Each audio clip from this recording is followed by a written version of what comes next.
This is Outnumbered. I'm Harris Faulkner. Here today, Sandra Smith, Democratic strategist Julie Roginski, National Review reporter Catherine Timpf, plus today's hashtag One Lucky Guy, Iraq and Afghanistan veteran. I love it when he salutes. And Fox News contributor Pete Hegseth is outnumbered today. Good to have you on a fine Friday. Great to be here. And my Vikings are 5-0, and I just want to let the nation know that. Skull. This is our year. Go Cubs. For those of us who've lived in America. Go Cubs. Anyway. It's the only team I care about right now. Different sport. Right? Very different sport. Let's start with Donald Trump, who is not holding back at this point. The Republican nominee for president is going after the media, the Clintons, and his accusers. He's denying accusations he made unwanted sexual advances on women. His campaign says he will not let up and will keep pushing back on these claims at rallies over the next 2 days. These people are horrible people. They're horrible, horrible liars. And interestingly, it happens to appear 26 days before our very important election. Isn't that amazing? This invented account has already been debunked by eyewitnesses who were there. They were there. And Mr. Trump had more to say. He blasted the media for being in the tank for Hillary Clinton. The most powerful weapon deployed by the Clintons is the corporate media, the press. The corporate media in our country is no longer involved in journalism. They're a political special interest, no different than any lobbyist or other financial entity, and their agenda is to elect crooked Hillary Clinton at any cost, at any price, no matter how many lives they destroy. And today, both the New York Times and People magazine are dismissing Mr. Trump's threats of legal action. They say they stand by their accounts, and we have this reaction from his opponent, Hillary Clinton. The whole world has heard Trump brag about how he mistreats women, and the disturbing stories just keep coming. But it's more than just the way he degrades women. It's horrible as that is. He has attacked immigrants, African Americans, Latinos, people with disabilities, POWs, Muslims. There's hardly any part of America that he has not targeted. So, Pete, I would imagine this is a tough spot for either candidate to be, but particularly for Donald Trump. What do the American people want to see? Defend himself or fight for them? Or can he do both? I think he has to do both. He has to adamantly fight back because it really is him against the entire mainstream media whose entire agenda is to elect Hillary Clinton. I mean, the balance of all of those stories add up to that. So he has to fight back. He has to deny it. But at the same time, in this election cycle, every issue cuts in his direction. So the quicker he can get back to the issues, the economy, jobs, ISIS, rebuilding our military, the Second Amendment, the Supreme Court, all the things that resonate with his voters, the better. But they want to keep him explaining. But he's got to explain as viciously, or fight back as viciously. I don't know him. He's holding these rallies. People are showing up. He's impugning the media, which does get his people fired up. Whether or not that moves independents, whether it moves women, which he's going to need in these critical states, remains to be seen. All right. So, Julie, I mentioned it was tough for both of them because, I mean, an email dump by the thousands, it feels like almost every day now in the email server scandal with Hillary Clinton. And the highlights from that, collusion, corruption, a bunch of C words that don't sound good for her. I mean, Clinton. Well, what do you do? I don't know that there's any corrupt. I haven't seen anything in these email dumps that shows any kind of corruption. I see a campaign operation whose campaign methods are being laid to bear, and frankly, any good campaign has employed the same kinds of methods, whether it's opposition research against their opponents or anything else. I will say about Trump, and this is an observation as somebody who's worked in politics, not necessarily a partisan observation. If you're going after the media, you have lost, because the media prints ink by the barrel, and you're riling up your base, but your base is already riled up. These people are coming out to vote for Donald Trump, but that's about 35 to 40%. Where's the other 10% coming from, plus one? He needs more than just that, and he's not going to get it by focusing on the media. They're not on the ballot. Hillary Clinton is. He needs to focus on her, and he needs to focus on the issues where he differentiates himself from her. What was the media supposed to do? Not report on this? I mean, people are accusing a presidential candidate of sexual assault. They have to report on that. And also, there's a lot of things they've had to report on that they've decided not to report on. So he deserves no blame when these women are reporting him doing exactly what he was caught on tape saying he would do. I mean, we got to look a little bit at Donald Trump here and not just the media. There are plenty of reasons why women don't come out who are sexual assault victims of powerful men until long after. The media does it to themselves, though. There's a reason why we distrust that, because time and time again, they choose which stories based on a political agenda they're going to elevate. There's no choice. You're not supposed to talk about that? No, I'm not saying they're not supposed to. It's the balance and the weight that doesn't exist. Maybe didn't come out right away, right? One of the Bill Clinton accusers, Kathleen Willey. Let's watch. She was on Hannity last night.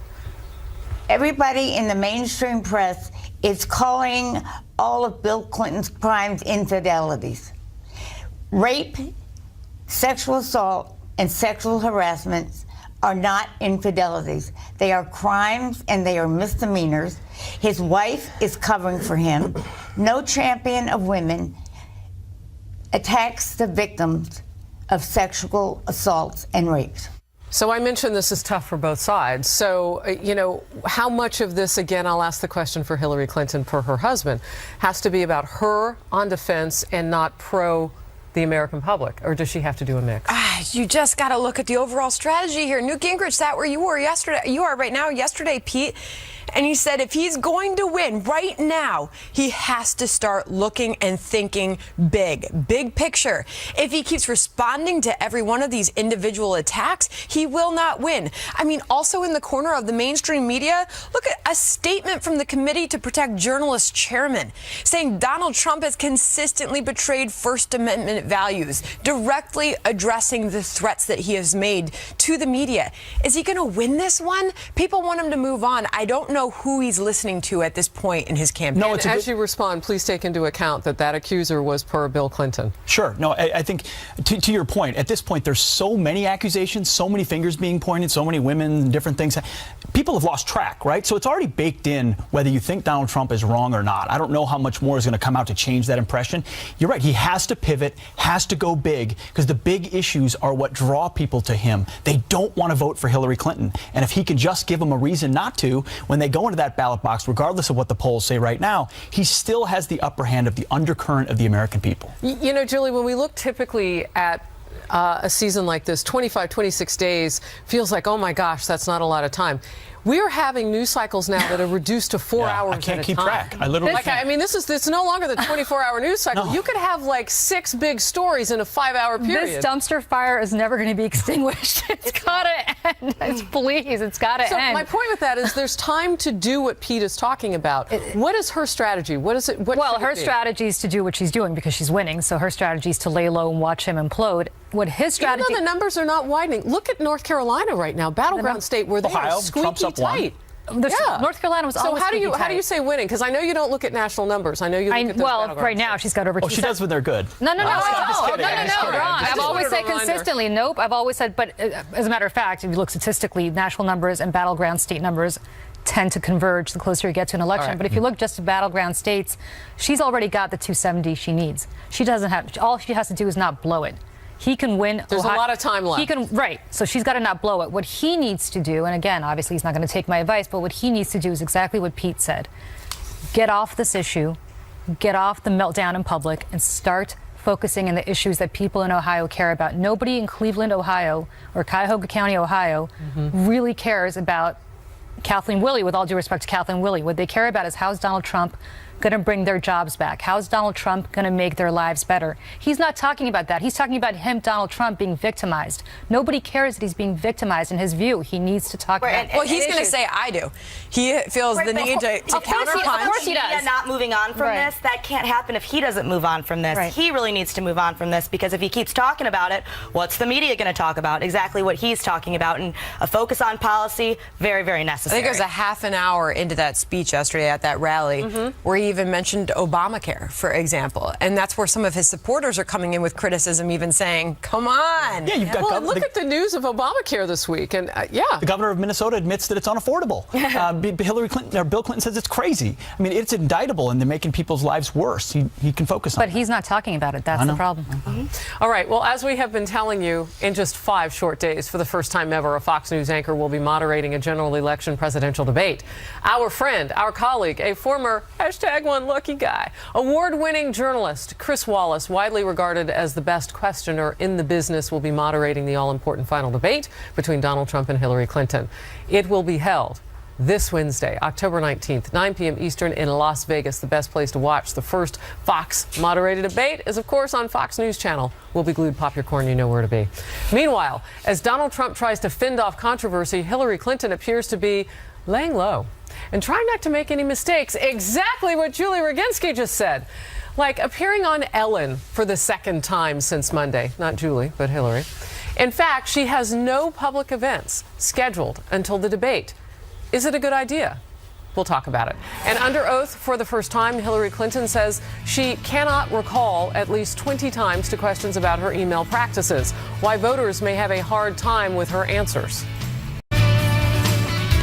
Hillary Clinton facing new questions about her emails. This after the Democratic nominee says she, quote, does not recall ordering any work-related emails to be deleted or permanently scrubbed from her server. That's according to sworn testimony she gave to questions submitted by Judicial Watch. In fact, Hillary used some variation of I do not recall at least 20 times in her submitted answers.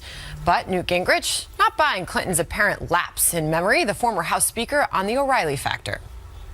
I'm talking about a woman who says 39 times to the FBI, I can't remember, and then seems to remember everything in a debate. I mean, she's just totally dishonest. Well, The former Speaker has a point, doesn't he? He sure does. I mean, selective memory is inherently sketchy. It just is. And in this case, when actually has to be under oath and has no answer, she decides to not know. Just like she decided to extricate herself from which emails were deleted, what was pushed out. She's somehow never in the loop, but always in the loop. And she's in this case, it reveals yet again that she is totally untrustworthy across the board. Well, what's interesting to me about this is let's play a game and say she really doesn't recall. So she just doesn't remember what she did with information that's crucial to our national security. Benghazi. How is that any better at all? How is her defense a defense? That's what really gets me. Even if she's telling the truth, that's still pretty bad, Hillary. Pretty bad. This points to the problem that we talked about on the couch yesterday with FBI Director James Comey. And I understand that it is somewhat standard for her not to be under oath or for there not to be a written or recorded record during those talks with the FBI initially, because they were talks as part of an investigation. So she was not under oath. However, if someone tells you repeatedly that they don't remember something, and we can only think that happened because that's what James Comey said happened even when he sat down with her. Wouldn't you want to start to take some notes? I mean, God forbid she should forget the conversation that she just had with you. So let's use I suspect her lawyer who was sitting with her was the one taking notes, and they were taking notes. It has not been reported that way. They do. Listen, I've never defended this emails thing from the beginning. I thought it was a dumb decision. And what she's doing is she's lawyering this like any good lawyer would, which is, I don't recall, because as you said, or one of you said, I don't have a good answer. And it is what it is. I mean, there's nothing else to say about it other than she knows that anything that she says is not going to comport with what she either said to the FBI or anything that she wants in the public domain, because Judicial Watch is not her friend. They're an adversary in this case. And or they won't match up because she misremembers. Yeah, well, so the smart thing as a lawyer, and she's a lawyer herself, to do, or her lawyers have advised her, is to not recall certain details. She's effectively pleading the fifth. So, Julie, let me use an example here. Secretary Clinton said she did not recall receiving a February 2011 memo warning her of increased attempts to hack into private email accounts belonging to senior State Department officials. Do you think that's a significant moment that she would remember? Do you believe her personally? Do I personally believe her? No. But of course I don't, because clearly, as I said, she's doing this because she's got very good lawyers. She herself is a lawyer, and she is advising herself not to remember because there's no good answer. I mean, look, do I think ultimately that she set this up as a matter of convenience? No, I think she set this up because she's obsessed with privacy, and there's a secrecy component here and control, and that's why this email account was set up, and I've never defended it as a result of all of that. It was a dumb thing to do. It's all something wrong with what she's you just also said. Why won't lying, she say that? She's lying. Her convenience is more important than safety. These are all very, very concerning things. Not just like, oh, well, that was easy for her, I understand. It's serious. And then you butted up against the fact that anyone who did anything like what they did, including Tim Kaine's son, who's a lieutenant, did this, he would be in jail, he would be court-martialed the separate, different standards that she always Because gets. there That's a was problem. classified information in there. Of course. And having more power as a president is only going to make her feel she has a greater license to do this and also more. Pretty sure she's not going to hopefully do this again. I hope she's learned her lesson, but you never What in know. her track record would let us believe she wouldn't at some she's level? done it again and again and again. All right, less than 4 weeks to go until Election Day, and Hillary Clinton is leaning heavily on the first family to help get out the vote. How the Obamas are campaigning for her and whether it's going to actually help. Plus, Hillary Clinton gives her first TV interview since the last debate to support Ellen DeGeneres, and she got right to slamming her rival. Clinton's strategy for the final stretch and whether it's a good one.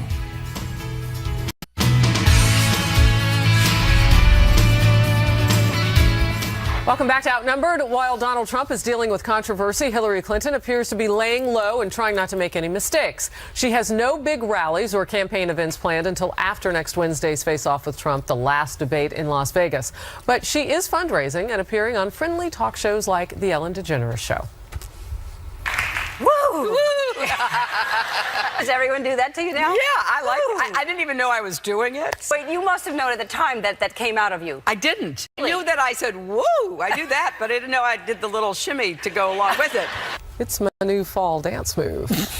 Yeah, I mean, this is not out of the ordinary, right, Julie? We know that she's going to go on. Are you shimmying too? I was, yeah. It's contagious. Go pee. We knew that she'd go to friendly places, or we could just take a close-up of Peach. What is that thing you're doing? It's not a shimmy. I don't know. I don't know what that is. I was going to say, let's be clear, Shake. friendly places for Hillary Clinton. Well, yeah, I mean, look, she's going to Ellen DeGeneres. Gee, I wonder why. She's trying to get the women to come out and vote for her. I mean, this is very strategic as to where candidates are placed. Is that what this is, or is she just kind of hanging out with her friends? Because I thought from what we had learned that she had the women's vote. Is she in jeopardy needs to now? but she needs to shore up the women's vote. You don't take anything for granted. You want to bring more women into your coalition, especially now in light of what's happening. Push the advantage. With Trump. And in terms of her laying low, look, she's prepping, and I know this for a fact because I know her people prepping very hard for this last debate.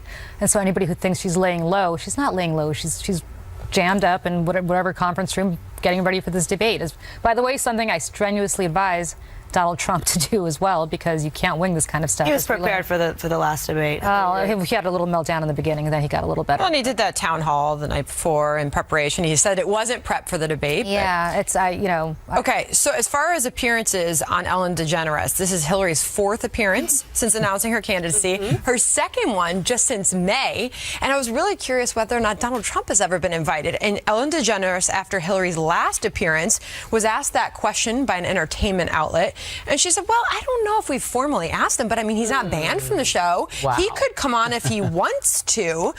So that's kind of interesting to me. But Trump, before he was running for office, had been a guest on her show 5 times.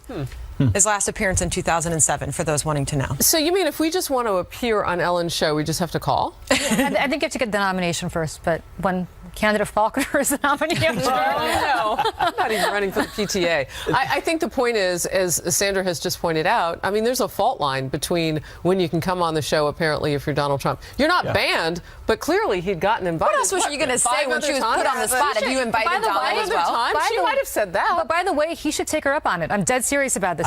He should call her up and he should say, I understand that I can come on your show. Let me come on. He needs to do this kind of stuff. He needs to get women to look at him as something other than a predator, which is what they're looking at him as right now. He does well and stuff like that, whether it's Ellen or not. You know, when he's on the late night shows, he is likable in those situations. He is funny. I agree with you. I think that would definitely be a good thing for him to do. But, you know, Hillary, she doesn't have as much, you know, she's ahead right now. So, of course, she's doing these fun little things. Harris, I would vote for you for PTA. Oh, thank you. But no, she's retreating to the cozy confines of Hollywood, where they will be very nice to her. But I'll use a sports analogy. When you're in the 4th quarter and you're up by 5, and you go into a four corners basketball offense to run out the clock, that's oftentimes when you're most vulnerable. You don't do what got you where you are, and you get worried. You're only 2 scores away from losing. Well, exactly, and the other team's pressing, and they're coming up. You're likely to turn the ball over, and I think that could happen if Trump gets his message on track, and there's no more big. But that's the difference between these two candidates too. He never probably feels like he can't run full court. He doesn't really care about a 5-point differential. As our audience knows, we actively look at social media during the show, and I got a message from what appears to be a Donald Trump in support of Donald Trump Twitter account. Not moving back to Russia. Stop telling me to do it. But it was criticism. It was criticism of his candidate, saying, unfortunately, Donald Trump is out spending time defending Hillary Clinton's attacks while she is prepping for the next debate. Right. And so you hear that criticism coming from his own supporters. Get to work, prep for this debate. That's my point. It goes to the earlier segment that we did. He's sitting here reinforcing, and Kat is so right. The reason the media is covering it is because he keeps bringing it up. Go on Ellen. Go on whatever other Ellen-type show. I don't watch. This is the only daytime TV I watch, but whatever other shows they have that appeal to women, do it. You wanted to say go on Outnumbered. Well, he should definitely come in outnumbered. I don't know why he hasn't, but he should definitely come in outnumbered. Hopefully when I'm here one day. But he also needs to ensure that he talks to these women that they don't, the only thing that they don't see is some guy railing at the media and reinforcing the message that maybe he did, maybe he didn't, maybe he assaulted somebody, maybe it was just talk. That's not the impression they want to leave. He should go on Ellen. He should take Ivanka with him. I was going to say, where's Ivanka? Take the grant. Ivanka's protecting the brand. Notice Ivanka's missing in action. Because I have been reporting. Yeah, Ivanka's completely protecting the brand. Take Ivanka, take the grandkids, go and be a human being. That's what he needs to show people right now. Absolutely. Well, meanwhile, agreed with 4 weeks until Election Day, Hillary Clinton is leaning heavily on the Obamas to help get out the black vote and the youth vote. President Obama speaking this morning in Ohio, telling voters the choice between the two candidates has never been more stark. It shouldn't be a complicated choice because it's a choice between somebody who is as qualified as anybody who has ever run for this office and somebody who has proven himself unfit to lead or represent this country that we love. And just yesterday, Michelle Obama gave an emotional speech in New Hampshire calling on women to rise up against Donald Trump. Too many are treating this as just another day's headline, as if our outrage is overblown or unwarranted, as if this is normal, just politics as usual. But New Hampshire, yeah, be clear, this is not normal. This is not politics as usual. And it doesn't matter what party you belong to, Democrat, Republican, Independent, no woman deserves to be treated this way. None of us deserves this kind of abuse. All right, well, that specific speech aside, just the general strategy, Pete, of her leaning on the Obamas so much is an interesting one, given how much this election, not just on the Republican, but also the Democrat side with Bernie Sanders, was against the status quo and the establishment. True, but I think it's a smart and powerful move if I'm them. I mean, they're powerful campaigners. He feels even more comfortable in that mode. She's clearly very good in that mode. And Hillary Clinton has had problems with her base. And while not every progressive loves Barack Obama, they like a lot of the things that he's done, and if he can tell them Hillary Clinton will solidify that legacy and they can multiply, you've got Bill and Hillary. Bill doesn't do well for her these days, but if they make up for Bill, they can spread across the country. Man, that's an offensive that's tough to beat. People like Obama more and more these days, I've got to say, now that everything's it's mind-blowing. Yeah, it's I mind-blowing. think you have some polling to show his job performance numbers right now, and if we want to pop those up on the screen. 52%. Yeah, I mean, look, hers is not about job performance, but on the campaign trail, it is, because that's what her job is. She's a campaigner right now. I thought that, look at that. I think that's reflective of how she did yesterday on the stump. Now, I didn't listen to the politics part of the speech as closely as I did the emotional front end of the speech because of all the cutaways of the families and whatnot. I mean, I'm watching it kind of journalistically and saying, this works. It's very well produced. It is a job out on the campaign trail that the Obamas do well. And you said in the green room you thought this was the best. Michelle's was the best campaign speech. I think of the it's year. the best campaign speech I've seen. I can't remember as good of a campaign speech in a long time. It was amazing because it was visceral. It wasn't the first part of the voice was breaking. I'm sorry? It was emotional. Her voice was breaking. That's what I'm saying. It was visceral. She spoke emotionally. People understood. She spoke as a woman. She spoke as a mother. She spoke to other women. She spoke to men who like women. And so as a result of She that, specifically said Men that. who like women. no, but I mean, men who appreciate that women are not just a commodity to be talked about in the way that certain people talk about them. I also will say, the reason it's smart for her to have the Obamas campaigning for her is all she needs to do is replicate the Obama coalition, and she will have won. From a purely mathematical perspective, she needs that Obama coalition. If the only people that came out to vote for her were the people that came out to vote for him, she'd be president. So in that sense, it makes a lot of sense for her. And Michelle Obama is beloved. So for flip that it reason. though, Kat. I mean, if you flip this to the other side, you mentioned Ivanka. She's also, I mean, we saw this from the RNC convention. She's also one who captivates not just the base, but talks to not recently. millennials. She's not out there. So where has she been? Well, that's a question a lot of people are asking, and there's a lot of talk about the Trump brand being in trouble, and she's obviously running that along with her siblings, and she's got a lot of businesses of her own. But a big question does loom. Why is she not out speaking on behalf of her father, saying this isn't the man that we know, or at least know it's today? a lot tougher for her to do right now than it is for Michelle to do right now, given everything that's going on with her dad. It's a really awkward position, and it might be tough for her to have heard some of these things and process them, but campaigns, speaking campaign strictly, she does need to get out there. But she's the one who rivals those numbers in terms of likability and favorability. Yes. It wouldn't be, and Kellyanne Conway's like. Can I tell you why? But it's a different role, though, for the campaign manager and for his daughter. Family member. Yeah, and she has crossover appeal, too. Ivanka does, too. There's one thing about Ivanka I want to say quickly, though. Jared Kushner, her husband, is the person that was apparently responsible for the idea of putting those women that accused Bill Clinton of rape and assault and harassment at the front row of the debate. And I think that's something she probably doesn't want to answer for, that her husband was the person that played the key role in decisions about whether to promote them and exploit them the way that some people I think feel it's they were impossible exploited. for us to pontificate why, but yeah. Well, a new Fox News poll shows Hillary Clinton leading Donald Trump by 7 points nationally, but other polls show the race much closer in 2 key swing states. We'll discuss what it means for this fast-changing race.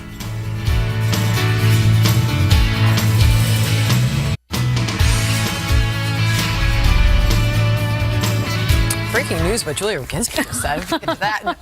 No overtime today. All right, some new insight into the race for the White House. A brand new Fox News poll shows Hillary Clinton up 7 points nationally against Donald Trump among likely voters, 45 to 38% in a 4-way contest.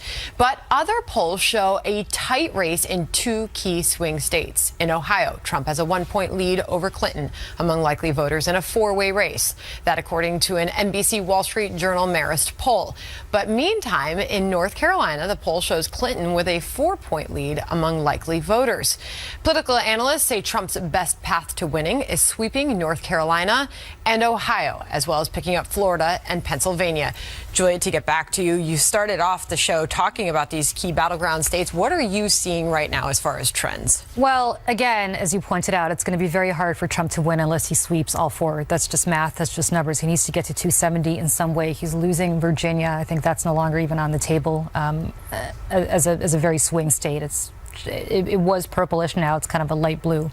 For him to win Pennsylvania would be pretty unprecedented. I don't think a Republican has won Pennsylvania since, if I'm not mistaken, the first George Bush. So that's a very tough task. Florida is in play, as it always is, but again, demographics shifting in Florida, that becomes a tougher challenge. He could win both Ohio and North Carolina and still, with the map the way it stands today, lose this election. So for him, it's not just about North Carolina and Ohio. He really does need to win some combination of those 4 states. So why is it even so close there? Where? If Hillary Clinton is such the obvious choice, why is it so narrow? Because I think we're a really divided country. I don't think you're going to see a Reagan sweep of 49 states again in our lifetime. I mean, I hope I'm wrong. I hope the country unites in some fashion eventually. But the way the country is today, people are really in their corners, and you're not going to see that for a very long time. I hope some event happens that brings us all together, a good event, not a bad event.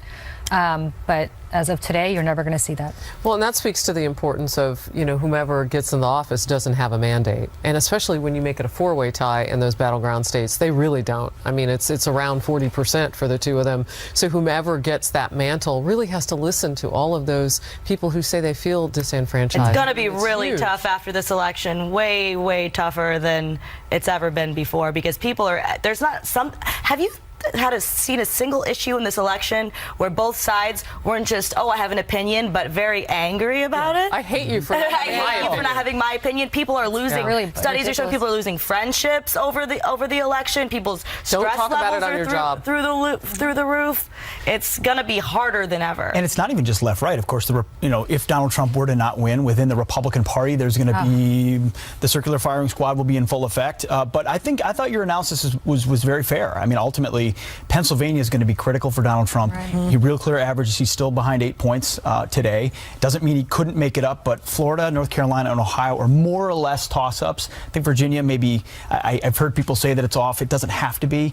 But Trump's got to focus in Pennsylvania and places like that in the Rust Belt and energize people and say your jobs come back under a Trump administration, and here's why. And Hillary Clinton, Hillary Clinton tells you in front of you that she supports you, and then behind the scenes she says if you're a Catholic, an evangelical, or you're a coal miner, you're out. He should be. You're absolutely right. But instead, he's going after news organizations and talking about how he hasn't really assaulted women the way they're saying that he assaulted them. He's under siege. What would you do if you were under siege? What I would say, as a person or as a presidential candidate? What I would say, what I would do if I were advising him, change the subject. You've got to change the subject. So as far as the enthusiasm gap that we've been reporting on, the advantage that Trump had over Hillary Clinton does seem to be evaporating a bit. 70% of his backers strongly supported him last week. That's now at 63%. For Clinton, it's 66%, and that's gone up from 57%. What does that tell you, Kat? Look, I think that what Trump is dealing with now it's a huge problem. It's gonna be really hard to come back from. I really, really hate saying that, regardless of what polls say or this say. What we're not seeing is it changing and him shifting. So it's not just like, oh, it's still possible. We need to start talking about how, and once we see that shift, then we can talk about it, rather than just talking about it, fantasy type of terms. Oh, maybe. Hillary, least likable candidate ever. But the circumstances right now are making it really tough for her to be beat. I mean, really, Hillary Clinton, it bums me out too, trust me. Very sad. All right. Well, a high-stakes meeting at the White House just hours from now as the window to save Syria is closing. Now, U.S. officials reportedly considering airstrikes against Syrian bases. But that's raising the risk of a direct confrontation with Russia. We discuss that next.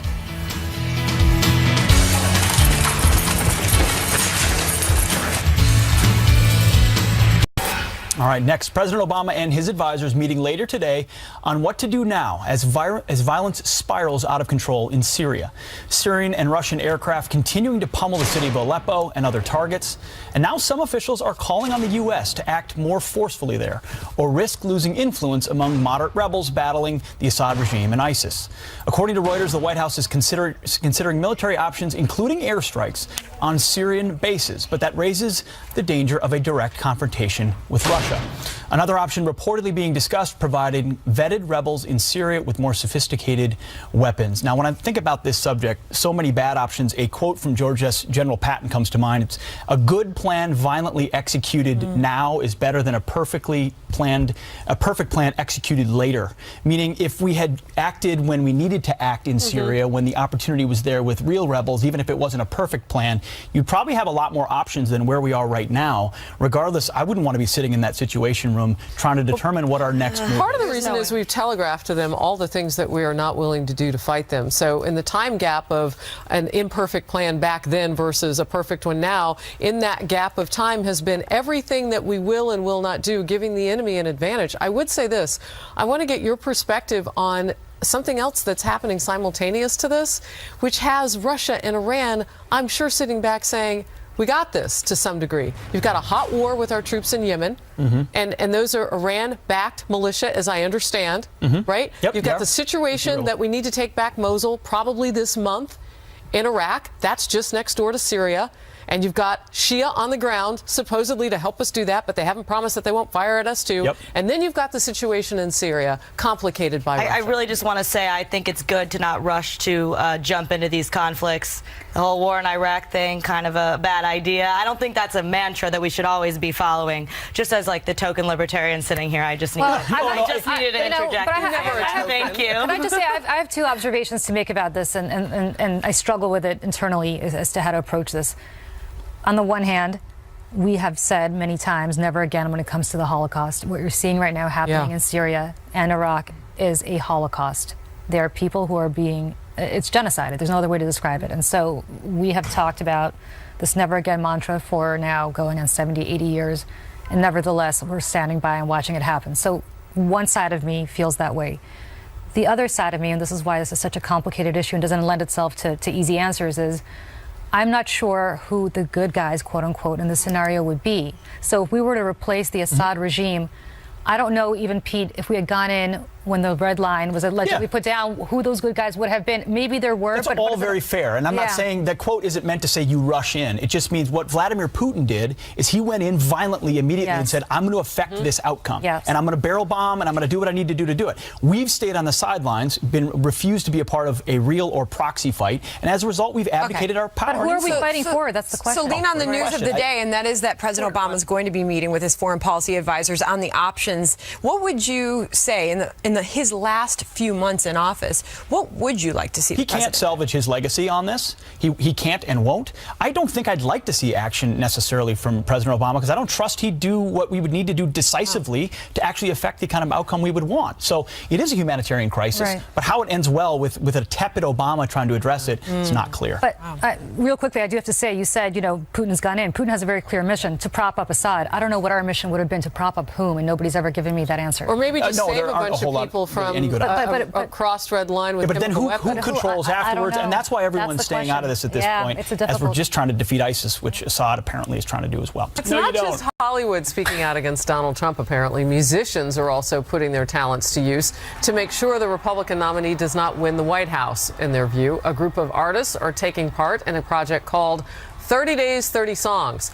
They release one song a day for a Trump-free America.